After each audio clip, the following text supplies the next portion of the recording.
Hi. విషయ ఆసక్తే మనసుకు విందు భోజనం. మనసు ఎప్పుడు విషయాల వెంట పరిగెడుతూనే ఉంటుంది.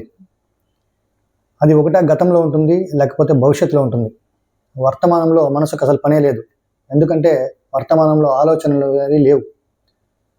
ఆలోచనలే మనసుకు ఆధారం. ఎందుకంటే మనసే ఆలోచనలు, ఆలోచనలే మనసు.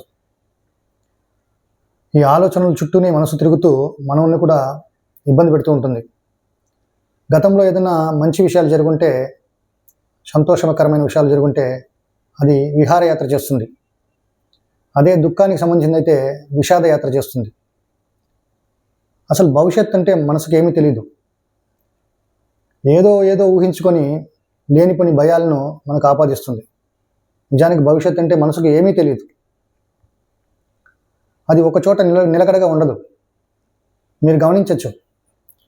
ఒక విషయాన్ని ఏదన్నా మనం సీరియస్గా ఆలోచన చేస్తుంటే ఇంకొక విషయం వచ్చి మధ్యలో ఆలోచనలు చేస్తుందన్నమాట. మనం ఒక ప్రవచనము, ఆధ్యాత్మిక విషయం ఏదైనా వింటూ ఉంటే అది మనం బోర్ కొట్టినట్లు మన దగ్గర ఫీల్ చేపిస్తుంది. అదే ఒక మొబైల్ మీరు తీసుకొని ఆ రీల్స్ చూస్తూ ఉంటే గంటలు గంటలు తరబడి మనము డిస్టర్బెన్స్ లేకుండా రీల్స్ని చూస్తాం. ఎందుకంటే అది విషయాల పట్ల ఆసక్తి, ఆకర్షణ అంత ఉంటుందన్నమాట మనసుకి. మీరు రీల్స్ తోస్తూ ఉంటే అదేదో ఒక మెడిటేషన్ లాగా గంటైనా 2 గంటలైనా మనకు తెలియదు. తర్వాత ఆ రీల్స్ మనం చూపించిన మనసే మనం గిల్ట్ చేపిస్తుంది, అపరాధ భావం క్రియేట్ చేస్తుంది అన్నమాట. ఇంతసేపు పనికిరాని విషయాలు మనం చూసామని చెప్పి. నిజానికి పనికిరాని విషయాలన్నీ మనసుకు జంక్ ఫుడ్. అది మనం బయట అయితే ఎట్లా జంక్ ఫుడ్ తింటామో అట్లా ఈ పనికిరాని విషయాలు మనం ఎంతెంత మనం లోపలికి పంపిస్తున్నామో అవన్నీ మనసుకు జంక్ ఫుడ్డే. అలాంటి విషయాలు మనము పంపిస్తూ మనసు ఇంకా గట్టిపడుతుంది అనమాట. దానికోసం మనం జాగ్రత్తగా రీల్స్ చూసేటప్పుడు కూడా మనం ఏం కంటెంట్ చూస్తున్నాము, ఎంతసేపు చూస్తున్నాము, మనం ఎప్పుడు దీన్ని కింద పెట్టాలనేసి ఒక అవేర్నెస్ కావాలి.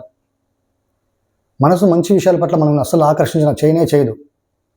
మనసుకు ఎట్లా అంటే ఆ సదుపాయాలన్నీ కావాలి, కానీ బాధ్యతలు మాత్రం తీసుకోదు. ఇది సింపుల్గా ఎట్లా చెప్పాలంటే Kings facilities without Kings responsibility అంటారు. బాధ్యతలన్నీ అస్సలు తీసుకోదు, కానీ అన్ని సదుపాయాలు కావాలి. రాజుకుండే అన్ని సదుపాయాలు కావాలి, కానీ రాజుకుండే బాధ్యతలు ఏమీ వద్దు మనసుకి. అలా మన చుట్టూ ఒక కాంపౌండ్ వాళ్ళు కట్టి ఆ గోడని మనం దాటనీయకుండా చాలా భద్రంగా చూసుకుంటుంది. అంటే దాని ఉనికిని ఎక్కడ కోల్పోతామని భయం దానికి. అందుకోసం మంచి విషయాల జోలికి ఏది పోనేది. ఏదేది వ్యసనాలు, అనవసరమైన డిస్టర్బెన్సెస్, అనవసరమైన ఆలోచనల వెంట మనం తీసుకెళ్తూ ఉంటుంది. కాబట్టి మనం జాగ్రత్తగా పరిశీలించి మనసుకు అనవసరంగా జంక్ ఫుడ్ మనం ఇవ్వకూడదు.